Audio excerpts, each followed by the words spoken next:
নমস্কার। আজকে ছেলে মেয়ে সোমবার, ছেলে মেয়ে আমার সবারই স্কুল, তো ভোর ভোর সমস্ত কাজকর্ম সেরে একটু ঠাকুরের পুজো দিয়ে নিলাম। সোমবার বললে ভোলে বাবার পুজো, একটু ফল বাতাসা দিয়ে পুজো দিলাম। পুজো দিয়ে তাও একটু সময় ছিল বলে গীতাও করলাম। বুদ্ধিযুক্তা হি ফলং ত্যক্তা মনীষিনে জন্ম বন্ধবিনী মুক্তা পদং গচ্ছন্ত নাময়ম।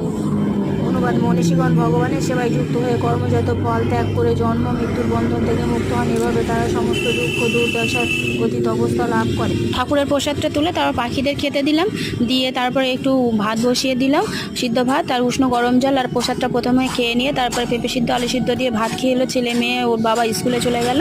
তারপরে আমি উপর নিচে বিছানাপত্র সমস্ত কিছু গুছিয়ে গাছিয়ে নিজের জন্য একটু রুটিটা আগের দিনে ছিল, পাখিদের দিয়েছি দুটো, আর দুটো আমি নিয়ে একটু কফি, রুটি আর একটু মুড়ি নিয়ে ছাদে বসলাম। তারপর খেয়ে টেয়ে আমি একটু শাক বাছলাম, কারণ আমিও স্কুলে যাব, সেই জন্য রান্নাটা করতে